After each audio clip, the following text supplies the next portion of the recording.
नमस्कार दोस्तों, मेरा नाम है सुनील और आप देख रहे हैं अपना लोकप्रिय यूट्यूब चैनल जिसका नाम है सुनील जसवाल बिब्लियोफाइल। दोस्तों, इस वीडियो में हम लोग बात करेंगे हिमाचल प्रदेश टेट की तैयारी करते समय दोस्तों किन बातों का ध्यान रखना है और पहले दिन आप लोगों ने क्या करना है जिससे कि आप लोगों की तैयारी जो है वो बिल्कुल अच्छे तरीके से हो सके। आप लोगों ने अभी लेटेस्ट रिजल्ट देखा है दोस्तों, तो बहुत ही कम बच्चे जो है इसमें पास हुए हैं। लेकिन यहां पे जब मैं जो आपको रणनीति बता रहा हूं, जो मैं आपको प्लानिंग बता रहा हूं, अगर आप लोग इन चीजों को फॉलो करेंगे तो आपको बहुत ज्यादा फायदा होगा और आपका टेट पास होगा।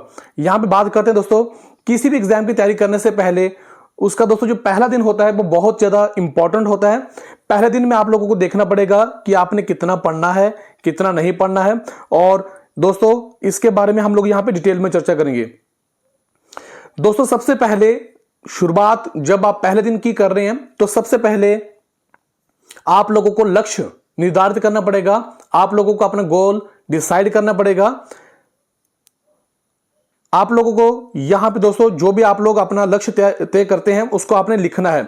आपने उसे दिमाग में नहीं रखना है दोस्तों, आपने उसे लिखना है कि आपके पास ये लक्ष्य है और इसे प्राप्त करने के लिए आप लोगों को क्या क्या करना पड़ेगा, इसमें कौन सी प्रॉब्लम्स आ सकती हैं, इन प्रॉब्लम्स को किस तरह से फेस करना है, ये सारी चीजें आप लोग स्पष्ट रूप में लिखित एक डायरी ले लेंगे दोस्तों, उसमें आप लोग लिखेंगे। और फर्स्ट डे में ही दोस्तों आप लोग देखेंगे कि सिलेबस कहां तक पढ़ना है, और मैं आगे बताऊंगा आपको कि इसके लिए आपको क्या क्या करना पड़ेगा, रिवीजन कब करना है और कब तक मॉक टेस्ट देने हैं। ये एक तरह से आपका लक्ष्य होगा। जब आप इसे डिटेल में लिखेंगे, आपको दोस्तों इसमें लक्ष्य बनाते समय शांत वातावरण में रहना पड़ेगा। कम से कम 1 या 2 घंटे आप लोगों को खुद के लिए देने पड़ेंगे, तब जाके आपका लक्ष्य जो है निर्धारित हो जाएगा। और जब आप लोग इस तरह से जो पहला दिन होगा अपना लक्ष्य निर्धारित कर लिया है दोस्तों, तो फिर आपने उसे चेंज नहीं करना है। बहुत सारे बच्चे ऐसे होते हैं जो लक्ष्य बार बार चेंज करते हैं, जिसकी वजह से वो कभी भी लक्ष्य प्राप्त नहीं कर पाते हैं। अब बात करते हैं दोस्तों यहां पे पुराने प्रश्न पत्रों की। जो प्रीवियस ईयर के क्वेश्चन पेपर होते हैं दोस्तों वो बहुत इंपॉर्टेंट रोल प्ले करते हैं। खासकर अगर आप लोग एचपी टेट की बात करेंगे तो इसमें बहुत सारे क्वेश्चन ऐसे हैं जो रिपीट हो जाते हैं। दोस्तों पुराने प्रश्न पत्रों को आपने बिल्कुल ध्यान से देखना है। आज आपका फर्स्ट डे है, तो फर्स्ट डे में आप लोगों ने क्या करना है, सिर्फ आपने क्वेश्चन पेपर जो आपके पास है, और कोशिश करना पिछले 5 सालों के क्वेश्चन पेपरों को सिर्फ आपने उसको स्कैन करना है, खुद मतलब आंखों से स्कैन करना है, और उसमें आपने जानने की कोशिश करनी है कि कौन सा टॉपिक्स जो वो बार बार पूछा जा रहा है और किस तरह से टॉपिक्स को पूछा जा रहा है। क्या वो डिफिकल्ट तरीके से पूछा जा रहा है या फिर आसान तरीके से पूछा जा रहा है। और दोस्तों जो भी टॉपिक्स बार बार पूछे जा रहे हैं उनको आपने डायरी में लिखना है। तो ये आपका फर्स्ट डे का टास्क होगा कि आपने पिछले 5 ईयर के क्वेश्चन पेपरों को बस देखना है और उसमें यही देखना है कि कौन से टॉपिक्स इंपॉर्टेंट है और कौन से टॉपिक्स इंपॉर्टेंट नहीं है। अब बात करते हैं दोस्तों आगे, पैटर्न और सिलेबस को आपने खुद लिखना है। बहुत सारे बच्चे ऐसे होते हैं जो जब वो तैयारी करने जाते हैं और फिर वो बार बार क्या करते रहते हैं, गूगल पे जाके या फिर YouTube की वीडियो पे जाके सिलेबस को देखते रहते हैं। उनको पता ही नहीं होता है कि कौन सा सिलेबस आएगा, पैटर्न कैसे आएगा। दोस्तों पैटर्न तो आप लोगों को यहाँ पे जो अब वो पता चल जाएगा। वो कैसे पता चलेगा, पैटर्न्स को आप लोग एक बार जो ऑफिशियल वेबसाइट है वहां से देख सकते हैं, या फिर आप लोग गूगल पे भी जाके चेक कर सकते हैं कि ये सिलेबस है। और दोस्तों उस सिलेबस को, जो आपका पैटर्न जो सिलेबस है दोस्तों, उसे आप लोगों ने खुद लिखना है। बहुत सारे बच्चे प्रिंट आउट निकाल लेते हैं, अच्छी बात है, लेकिन जब आप प्रिंट आउट निकालें तो उस सिलेबस को आपको बार बार पढ़ना पड़ेगा। लेकिन जब आप सिलेबस खुद लिखते हैं तो दोस्तों होता क्या है कि वो चीजें आपके सबकॉन्शियस माइंड में चली जाती हैं और फिर वो चीजें आपको लंबे समय तक याद रहती हैं। परीक्षा का पैटर्न क्या रहेगा ये आप लोगों ने देखना है। टेट के पेपर में आपको पता है कि 150 क्वेश्चन आते हैं, कोई भी इसमें नेगेटिव मार्किंग नहीं होती है और 150 मिनट ही आप लोगों को मिलते हैं। और आपने ये भी देखना है कि आपको पेपर किस शिफ्ट में होता है, मॉर्निंग में होता है या फिर इवनिंग में होता है। इन चीजों का भी आप लोगों ने ध्यान रखना है। सिलेबस, कितना सिलेबस आएगा दोस्तों, ये सिलेबस जो होगा ये प्रीवियस ईयर के क्वेश्चन पेपरों से आप लोगों को पता चलेगा। कहां से सिलेबस आ रहा है ये भी आपको प्रीवियस ईयर के क्वेश्चन पेपरों से पता चलेगा, या कुछ एक्सपर्ट्स लोग हैं जो आप लोगों को बता रहे हैं, जो आपसे पहले टेट क्लियर करके गए हैं, वो भी आप लोगों को रिकमेंड कर सकते हैं। तो वहां से भी उनका सजेशन लेना आपके लिए एक बुरी सलाह नहीं होगी, वहां से भी आप लोग उनकी सलाह जो मान सकते हैं। लेकिन आपने जो स्ट्रेटजी बनानी है, जो प्लानिंग करनी है, वो खुद की करनी है दोस्तों। इसमें बाकियों के सजेशन ले सकते हैं, लेकिन उसमें ऐड आप लोगों ने ही करना है, जो भी उसमें ऐड करने की जरूरत पड़ेगी। और दोस्तों अभी बात करते हैं नेक्स्ट। दोस्तों यहां पे अपने जो रिसोर्सेज हैं उनको आपने पहले से इकट्ठा करके रखना है। बहुत सारे बच्चे ऐसे होते हैं जो उनको पता ही नहीं होता है कि किस विषय के लिए कौन सी किताब पढ़नी है दोस्तों। और वो क्या करते हैं कि एक विषय के लिए 4 या 5 किताबें ले लेते हैं और फिर वो विषय उनका अच्छे तरीके से नहीं हो पाता है, उस पर वो मास्टरी नहीं कर पाते हैं।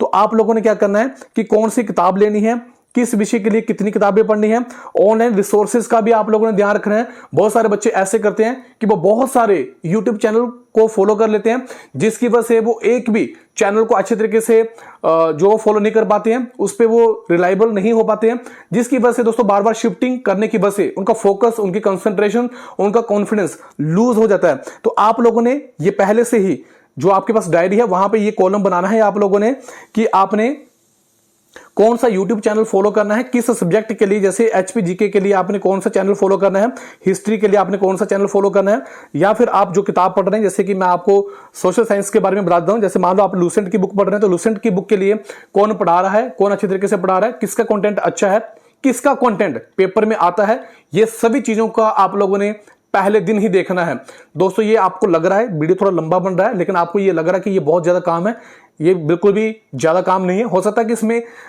2 या 3 दिन लग जाएं, लेकिन शुरुआत तो आपको पहले दिन से ही करनी पड़ेगी। और शुरुआत करते समय आप लोगों को देरी नहीं करनी चाहिए। शुरुआत जैसे ही ये वीडियो आप लोगों को मिले तो उसके बाद आप लोग कोशिश कर सकते हैं अपनी तैयारी करने के लिए। अब दोस्तों बात करते हैं अपने मजबूत पक्ष और कमजोर पक्ष को जानने की।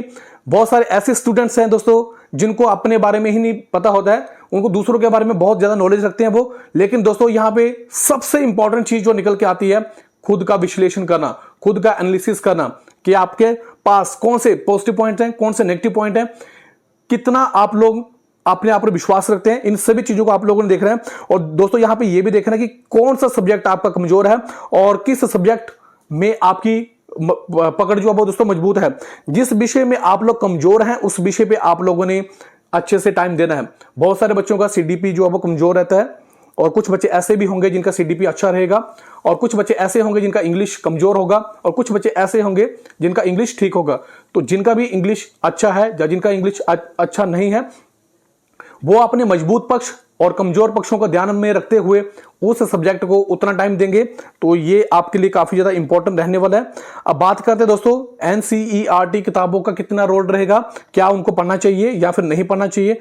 दोस्तों यहां पे मैं आप लोगों को बताना चाहता हूं कि NCERT की किताबें आपके लिए बहुत ज्यादा महत्वपूर्ण रहने वाली है, क्योंकि टेट के जो क्वेश्चन होते हैं दोस्तों वो डायरेक्ट NCERT की किताबों से पूछ लिए जाते हैं। और ये किताबें आप लोगों को 6th क्लास से लेके 12th क्लास तक रीड करनी है।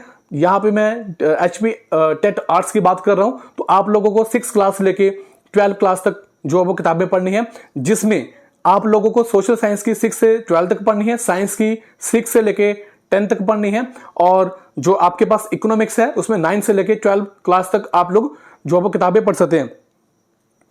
तो यहां से दोस्तों NCERT की किताबों से आप लोगों का जो बेसिक होगा वो मजबूत होगा। दोस्तों यहां पे ये भी मैं आपको बताने वाला हूं कि इसमें जब आपका फर्स्ट डे है तो आप लोगों ने क्या करना है, क्या फर्स्ट डे से ही NCERT की किताबों को पढ़ना स्टार्ट कर देना है? नहीं दोस्तों, यहां पे फर्स्ट डे में आप लोगों ने जो किताबें आप लोगों ने पढ़नी है, जिन किताबों को आप लोगों ने नोट्स बनाने हैं, जिन किताबों को लेकर आप लोग जागरूक हैं दोस्तों, उन किताबों का आप लोगों ने लिस्ट तैयार करनी है कि कौन से चैप्टर उसमें से इंपॉर्टेंट है, कहां से क्वेश्चन बनते हैं। और ये सारा जो कुछ भी होगा प्रीवियस ईयर के क्वेश्चन पेपरों से आप लोगों को पता चलेगा।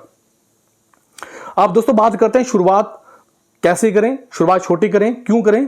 क्योंकि दोस्तों आज आपका पहला दिन है और पहले दिन में शुरुआत बड़ी नहीं करनी है। इसका कारण यह रहेगा कि अगर आपने आज बड़ी शुरुआत कर दी तो कुछ समय के बाद, आफ्टर 4 डेज 5 डेज के बाद आप लोग स्टडी करना बंद कर दोगे, आप लोग जो वो टाल मटोल करना स्टार्ट कर दोगे और पढ़ाई की तरफ आपका ध्यान जो वो कम हो जाएगा। इसके लिए आप लोगों ने फर्स्ट डे में शुरुआत बिल्कुल छोटी करनी है, जो मैंने आपको बताया है वैसे ही करना है। और दोस्तों जब आप लोग जो भी मैंने आपको बताया उस चीज को आपने फॉलो कर लिया और अभी आप लोग जो बस स्टडी करना स्टार्ट कर रहे हैं, तो पहले शुरुआत आपकी 2 या 3 घंटे की होनी चाहिए कि आप लोग पहले 45 मिनट बैठ रहे हैं, फिर आप 50 मिनट बैठ रहे हैं, 60 मिनट बैठ रहे हैं, 90 मिनट बैठ रहे हैं। इस तरह से आप 2 या 3 घंटे स्टडी करेंगे, 1 हफ्ता 2 हफ्ता, और इसके बाद आप लोग अपने जो स्टडी का जो टाइम है दोस्तों उसे बढ़ाते चले जाएंगे। और शुरुआत कैसे करनी है दोस्तों? शुरुआत अपने मनपसंद जो आपका फेवरेट सब्जेक्ट है उनसे शुरुआत कर सकते हैं, जो आपको आसान लगते हैं वहां से आप लोग शुरुआत कर सकते हैं।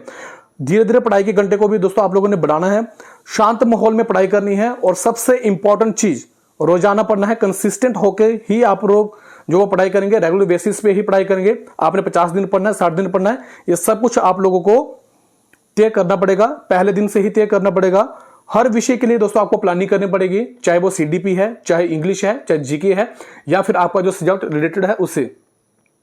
इन 4 सेक्शंस के लिए, इन 4 जो आपके पास मेन इंपॉर्टेंट विषय है दोस्तों, इसके लिए आप लोगों को पहले दिन से ही प्लानिंग करनी पड़ेगी।